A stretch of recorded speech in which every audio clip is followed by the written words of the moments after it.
Hi folks, and welcome back to some more Hearts of Iron 4. Hope you all had a banging Christmas, but it's time to get back into the swing of things now, get some important work done. And the important job I have in mind is, for this campaign, we're playing as the United Kingdom. Now, we discussed a little bit whether the United Kingdom could save France in 1940 if it put the effort in rather than just abandoning it. And I believe it can, but actually, when I thought about it, the best way to save France is not just to save France, it's actually to save the whole of Europe. If Britain actually does the right thing, stands by its allies, Czechoslovakia and Poland, we can probably stop the German Reich from ever even starting the terrible global conflict that is World War II. If we can knock them out early by banding together and standing up to a murderous dictator, I think the free world can avoid a greater global conflict. And perhaps there is something that the modern world could learn from that message as well. But let's see if this is even going to be possible. So, starting in 1936, historical AI settings. We're going to follow a fairly historical path, except that we are going to support Czechoslovakia when Germany comes a knocking for them. So we need to prepare for that. Now, how are we going to do it?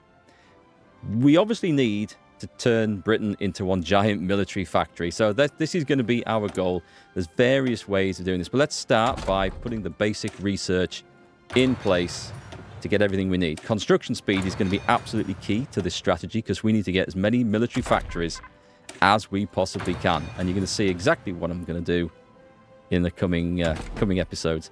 We also need a really powerful Royal Air Force. Now, to get this by 1938 is going to take some effort. So some effort is going to have to be made to improve the planes we've got and get more of them. So I've done a little bit of pre-game admin just before we start. I've not made any major decisions, as you've seen, and all I've done is group the armies up into different theatres depending on where they start. That's all I've done, nothing else. No other special rules or changes. You're going to see every click I make, and I'll explain them as we go along. So, let's get constructing some military factories.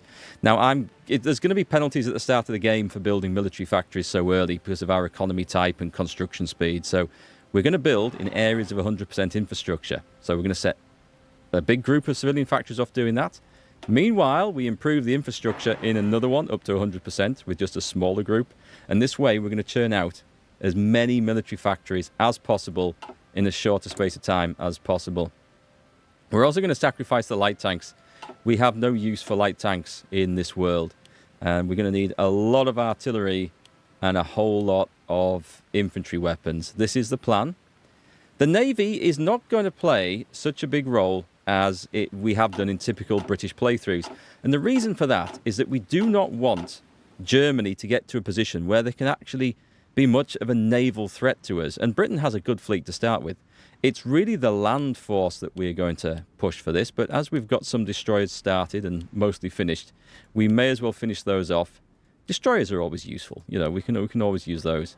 Looks like there's a carrier halfway being built, and we've got some medium airframes we're not going to make use of in this, but we will build some more Gloucester Gladiators. Now, these are an outdated aircraft, long outdated aircraft. However, having some early aircraft allows us to get squadrons in place to train pilots up, ready for new aircraft coming off the production line. And speaking of which, let's get the Royal Air Force built. I disbanded all the pre-war little wings that we had all over the place. They're no use to us. We need a big, strong fighter force and some ground attack aircraft as well. And we're going to send them all over to Czechoslovakia when the war breaks out. So we're going to get them trained. We're going to try and have better models coming off the production line to replace these before they go over. That is our plan. And let's also use the international market as we have that DLC enabled. And we're going to sell some of the stuff that we do not want anymore. There's not a lot of stuff, but there are quite a lot of medium bombers actually, which I don't think they'll be that useful. We could use them, but I don't want to put effort into making more. So just going to stick them on the market and see if we can sell some. And that's all to boost our civilian industry or our construction industry to try and get the factories built faster. You see, we have a coherent plan. Even if I can't tell it to you very coherently, we have a coherent plan locked away up here. So, steady as she goes. No changes of government. No going communist or fascist or anything like that to try and pull us off sooner. We're just going to do the right thing by our friends in Europe. This is the great scheme of things. We're going to need some more infantry chucking out there. That's probably a little bit much, but you'll notice we don't have a huge amount of manpower Don't worry, we are going to fix that. That's going to take some effort to fix. There's a focus in the tree that we're going to go for. I'll explain as we go through. But by 1938, we can manage without that. So it's going to be doable. We're recruiting a naval scientist, although we've got one of those research places down here, down in London Docks. I don't think it's going to be much use, so I don't want to put any extra resources into that naval development if it's going to mean taking resources away from some industry that we need.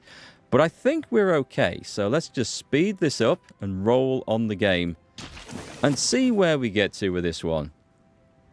Now, I have all the DLCs, I think, apart from the South America one. So we're going to see some odd political decisions and choices coming up. King George V dies. May he rest in peace. And then we get Edward VIII, which grants weekly stability minus 0.1%. That's not good. He wasn't a great leader of men. Or women, for that matter.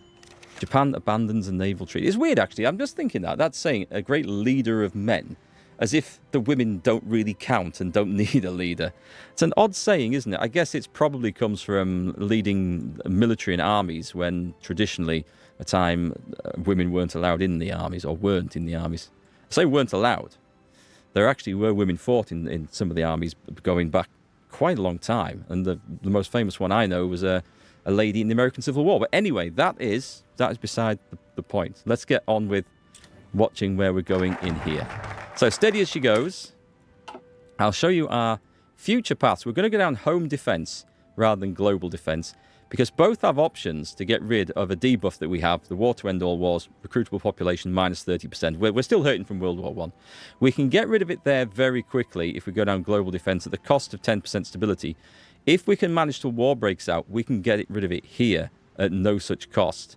And this one also gives us war support and stability along the way. So this is the better option because war support is going to be something we want. I feel like we can maybe just avoid that for the moment and we go limited rearmament because we get 4 civilian factories from this. So that's going to instantly help our production efforts to get more military factories out. Ethiopia, being attacked by Italy, wants a home to call home if they have to abandon Ethiopia. So, yep, they are welcome here. If we can knock Germany out before Italy gets drawn into the war, it might be possible that the Second World War never takes place in the sense that we know it. I say it just might be possible. We don't really know. Anyway, the Navy. I've not done anything great with the Navy. I've just dragged it. I want to drag it all to Belfast. And what we're going to do is we're going to... The usual things is just... Let's just drag that out the way for a moment. All submarines. And we'll put these guys in a new theatre. We'll call these subs. We're just going to train them up individually, a bit at a time. I don't really like that icon, though. We've got to change that, I think. It's got to be yellow, and it's got to be a submarine. If you know, you know. You can also be a yellow submarine for leading them. And let us pick a brief...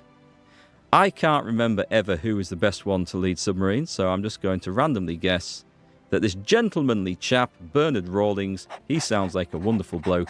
He can lead my submarines. Now then, the Montreux Convention. Something. Turkey has informed us, preparing us to remilitarize the Turkish Straits. So, basically, just let's cut to the shit. If we back Turkey, we gain some naval experience, but risk upsetting the USSR. And if we don't back them, we lose stability. So it's a clear option to me. We're going to back Turkey. The Rhineland's been remilitarized. Okay, so Germany's doing Germany things, which we fully expected. And Turkey compromises on the remilitarization, so they're not upsetting the USSR, and there's no war going on there.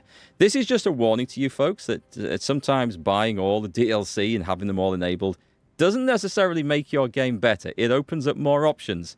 That's what DLC do. And if you don't want those options messing up the path your game's going to take, just turn them off in the menu beforehand. Or don't buy them in the first place, because not all DLCs, I think, are particularly worth it. So you'll see we have built the extra infrastructure in Yorkshire, which now means we've got 2 places at 100%, so we can start putting military factories in there as well, just to get as many built as possible. We've got dockyards free. What do we want? Okay. Oh, let's start with some convoys. We probably don't need many, so we're going to have 2 on convoys. And I think we don't have we don't have any good submarines yet. So we're going to start putting... We have a lot of destroyers, actually. I'm actually going to start building some light cruisers. Actually, no. Cancel that one. Cancel that one. Let's go for the top one. The town class. I don't know what the difference is, actually. There shouldn't be a whole lot of difference between the two. This has got better sub detection and surface detection, whereas that's got better light attack and better piercing. Torpedo attack is the same. Some anti-air. Ooh, they're both... I'm gonna put these ones in. I don't think it matters too much. And we'll go escort fleet builders because we're kind of focusing on those. Right, so let's put those up there, and we still have more. So that's excellent. Let's also get some destroyers out as well. There we go, escort fleet. We'll probably get some more dockyards in on the act before too much longer. So, how are we going to defend France then? Well, we can't... Well, I say France. We can't defend Czechoslovakia other than sending the Air Force over because we can't get troops across there at the start. So defending France, they'll have the Maginot Line, which is great, and it actually extends all the way here. So their entire border with Germany is good. And by going to war early, Germany can't easily declare war on these and won't. So France should be sound.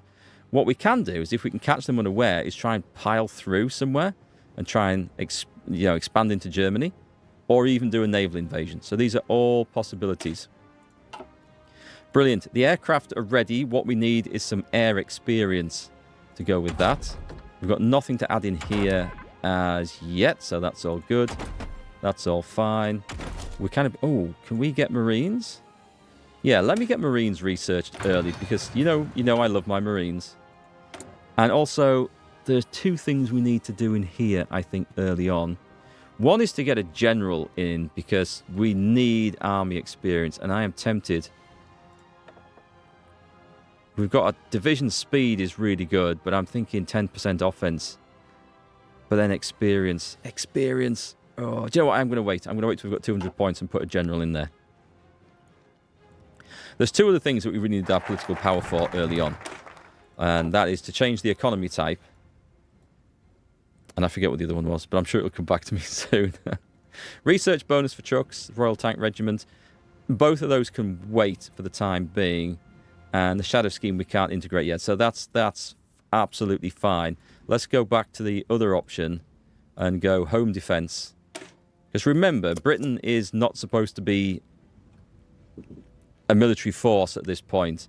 It's not supposed to be antagonizing everyone. We don't have reason to build up the army and navy, except that there are people in the UK at this time saw what Hitler was about, what he was doing, and warned that we really did need to rearm. I think Churchill was one of them, obviously, but there are many others.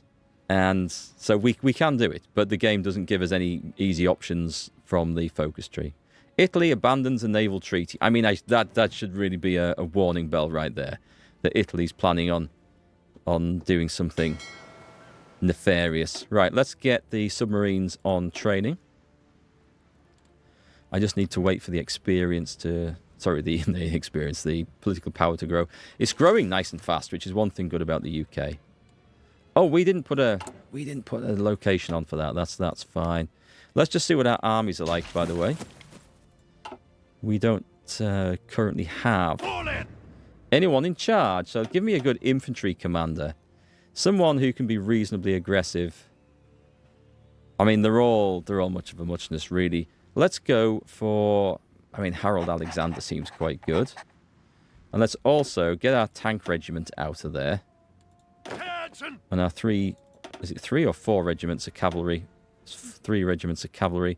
Is there one in Africa? No, that's all infantry. Okay. So that's good. And let's put these guys into an army group. And this is going to be an offensive force, so we're going to pick... There's not a lot of difference between these two at the moment. But we'll take Montgomery in there. And let's give him a couple of buffs, shall we? Let's go organisation.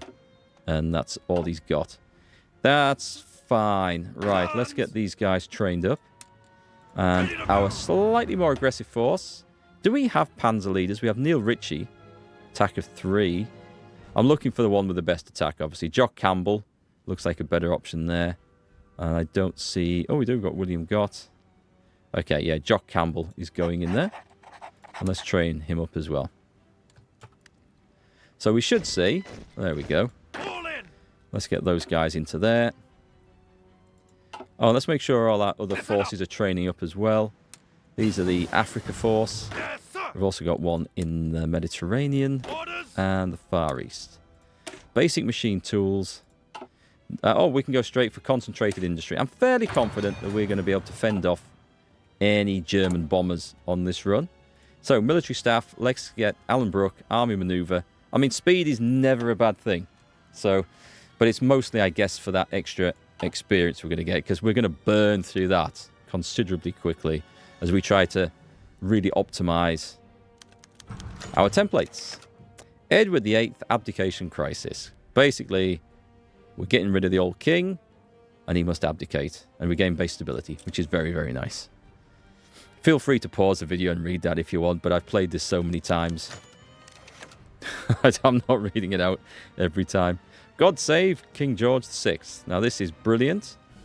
Extra stability. Right, stability is flying away now. That is exactly what we want. Missing equipment. Close. Oh, we're not making close air support. That is true. So we've got the home defense, which should give us... Oh, it just opens up the option. The coastal forts are by and by. This is what we want, but we need world tension to go up higher. And then that gives us war support and stability. Okay, that's one for the future. But prepare for the inevitable. This gives us factory output 5%, military factory construction speed.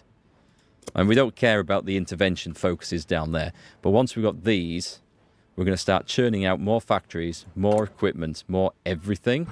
This is looking good, like this is looking very good. And then we can get things going. So I could start turfing out some close air support planes. Should we do that? We've got the Fairy Gordon. I've got to be honest. I'm going to put it the fighter one. I'm going to develop just one because I'm hoping we're not going to be in the war long enough for this to be a case of, you know, we need all the different military industrial organizations going here. Let's make sure we've got infantry equipment churning out there as well. So we're going to need templates that are going to be fairly decent on the attack. It's going to rely on a lot of artillery. But the first off, we need a basic template to just help defend as well. If we go long enough for Italy to get into the war, we need to be able to hold the Alps. That's going to be kind of important. And if we're putting troops in the Alps, we ideally do not want them to be overly hungry down there. So we do need anti-tank stuff. The reason being that I want to make some medium tanks and things. We don't have to get it now. This enables the improved small cannon close support gun. Let's get that. Because if I'm going to make some early medium tanks, and they won't be that early, but they'll be... We do want some medium tanks. Or even some medium anti-air, actually. That would also be good. In fact, that is a very good point. Let me go into production and just take that down. We need some AA guns coming along here. Because that is basically our anti-armor at the start of the game. So I'm going to put 2 factories on that. And if we can get those built up nice and early, that should be plenty. Right, cool, excellent. Modify the government. Not just yet, not just yet. Oh, well, war support's sitting nice and high. Okay, this is good. So I've got 2 options that I can go for this. One is to put in the war industrialist, military factory construction speed plus 10%. Or, at this point, we can change from civilian economy to early mobilization. And the big difference is the huge reduction in the penalty on military factory construction speed. So I'm going to go with that one. It does require that we have a minimum level of war support. And the only thing that might shake that is if Chamberlain comes into power. So we have to watch that, but we're gonna try and go for it. That also gives us a boost to military factory construction speed. And for the time being, that tree is finished. Now we can start looking down the more interesting things the UK has. We're going to go for air defense. Now, the reason we're picking that up here is because it instantly gives us 25 air experience without us putting an air commander in there. So we can very quickly get the guys some new planes designed, which I think is going to be fairly important. Brilliant. We've got the first army built up. And we've got experience going up, so we can start modifying that, which is going to be very, very cool. Mechanical computing, excellent. An increase in research speed. And we're still in 1936. And this is what I like to see. I'm tempted to get a logistics company 1 out because I'm going to put some troops in the Alps. It's not a high priority, though, to be quite fair. And I'm thinking that we just get going early on. Do you know what? We're going to get early on construction too and speed that up. We can afford to do it. Brilliant! We've got all the factories built in London, so let's get some infrastructure going on somewhere else with the smaller group of factories. It doesn't matter too much, but we may as well pick somewhere that's going to generate some extra materials. Aluminium is nice. Lancashire. We get a little bit extra, so we'll go for that one. And already we've got a nice amount of extra civilian factories, so this is so far so good. So we're producing anti-air with no template. What we're going to do is edit the basic template for this. And yeah, I'm going to put support anti-air in that. It's the basic infantry template. Now, we might change these around later for the use. I'm not going to change the width of this because I want to copy that later. That's absolutely fine. What about some cavalry recon? I don't know that that's really... No, we're just going to save it. We're going to save it for that. That's absolutely fine. Basic infantry template. Do you know what? We will just put one more infantry unit in there. This is going to be a standard sort of thing that we build on later to get some better stuff. Just something that we can stick on as a defensive barrier. But that does, in fact, mean everyone has to retrain, which is fine. And it will tell us what we're short of. And it is the anti-air by quite a lot. We've got an exiled Ethiopian leader coming over. And now we've got 3 military factories. What do we want? Support equipment's going to be a bit of a... Oh, I tell you what we should do. We also need to get trucks on the go. So let's put those in. And we're also going to need to have trains on the go as well. Just 1 factory each, just ticking over. That's absolutely fine. We don't need to worry too much about that. And these are our destroyers. Okay. We'll go for light attack on there. And just tick all of those. That's fine. Nice. Very nice so far. Portugal seeks to purchase British ships. We will receive 1 off-map civilian factories payment once Portugal chooses a deal. Or we're not interested. Well, I'll take an off-map civilian factory. They'll provide us with goods we can use to our own purpose. I'm not sure what we're selling them. It doesn't really explain. It says Portugal will choose a deal. Well, surely we should see what the deal is before we agree to it. But anyway, whatever it is, maybe it doesn't cost us anything. I don't know. We've got Marines research. That's very good. We should start training those boys. Because they will... Actually, we won't be able to do an awful lot with them just yet. Shall I go for an early industry cap? I will. The weapons and stuff we can get later on. Having this experience here, this is a huge, huge help. Right. So the Marines obviously have to be elite. Now let's put some... We're not going to be able to get very far on this, I think, because I suspect it's going to say that we don't have enough of an army size to put all this together. So we definitely want engineers. And that's just done for now. That's okay. But we're going to train those. We can get 2 divisions. That's fine. Let's have them training up in Newcastle. And let's have these guys. These guys can come and train in Sheffield. So we know where they are. Awesome. Now at this point, we're probably at the state of saying... Oh, we're done? Okay, we better get some more infantry divisions out then. I'm just going to train for numbers. And then we are going to change the template of the division a little later. When we've got the materials to do it. But we want the numbers out first, because having more numbers out allows us to train more special units like Marines and stuff. So, is that all we've got? 1 new army coming up here. Let's find a commander who's decent. Britain doesn't have any... This guy's decent. He's more of an armour commander. Oh, this guy's good. Miles Dempsey, an infantry officer. Let's put him in there. And let's think of our African... friends over here. And let's see, is anyone decent enough to go in there?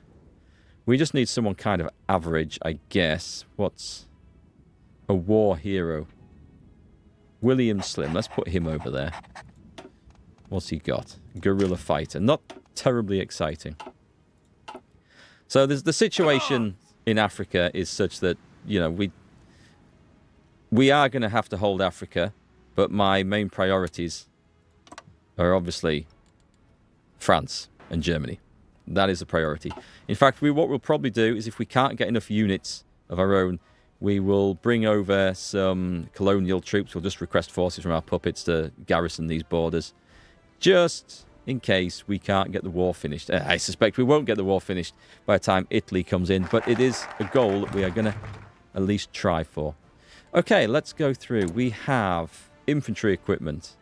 Let's go for that one to start with, and then a little bit of that, and that, and that, and that, and we'll go that one, that one, that one, that one, and then this is the weird hard attack one, which I guess for infantry, we'll just take that one. It's fine. Infantry equipment, it's a bit of an odd one. Less important. So we could go radar for more air experience. But at this point, we need to get our industrial effort going. So let's go down the shadow scheme, which doesn't give us anything immediately. But if we go to war, it does instantly grant 4 military factories. So that's for later. That's like preparing for war, but like secretly preparing for war, which Britain did a bit of.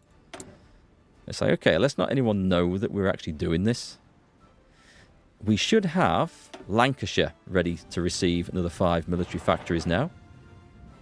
You see, the preparations for war are going pretty well. At least I think they are. Now, how's this guy? This is cavalry and tanks. This is not quite what we want. So let's put these on. Where's Salisbury Plain? It's about here. It's about somewhere down here. Is it below Bristol? It's maybe closer. It's probably up here. Yeah, it's down that area. I don't go down that end of the country very much. It is a beautiful part of the UK, though. Okay, we're in December of 36. It is definitely time. Oh, actually, we're good for those, so that's excellent. Let's get the old Vickers MG and Stokes Mortar going, because it's something that we kind of do need to do. We have nearly enough... No, we have enough points. We have enough points to put our war industrialist for another 10% military factory construction speed. He's going in there. And what's this one? Oh, this is the artillery. Okay. Towed anti-air. It does get... Let's take that one first. For a bit better. Because the anti-air is also our infantry division's anti-armor stuff. So we will put that in. Reliability is always good. Soft attack. We'll take that. Do you know what? Let's take all the cool things here. That should be it. That should be it. 7th December 1936. I feel like we've already done quite a lot to progress our nation forward. Let's put you and you back on training. And do we have... We don't. But what we'll do is we'll put those in. And we'll get them training or starting. Concentrated Industry 1. Straight into Concentrated 2, please. And let's go and design ourselves a better fighter and close air support thing. We would like this thing. No, not creative variant. That's stupid. We want to do this one. We're going for that. Oh, there is. There's drop tanks. Drop tanks are what I kind of like to use. Extra range is always nice on your aircraft. And then just 8 light machine guns. This is your basic Battle of Britain fighter design right here. So that's cool. So you get going that, and we're going to... Oh, just a minute. We want to just tick that box. And we're going to do the same for this. Let's design something new. We might need to put 2 engines on this one. Combat air support. We're going to go with... Right, that's got ground attack of 8 versus ground attack of 6. Weight 4. I think technically production cost is actually cheaper on these, so we get more of them. I'm going to put those on. And should we have 2 light machine guns for a bit of air attack? It does affect the agility a little bit and the weight.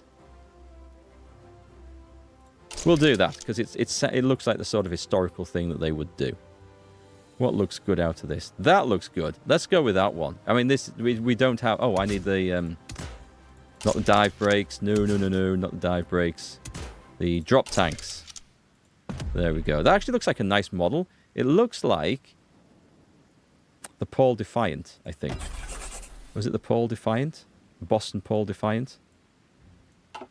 There was a fighter. It looked vaguely like a Hurricane, but had a gun turret on the back.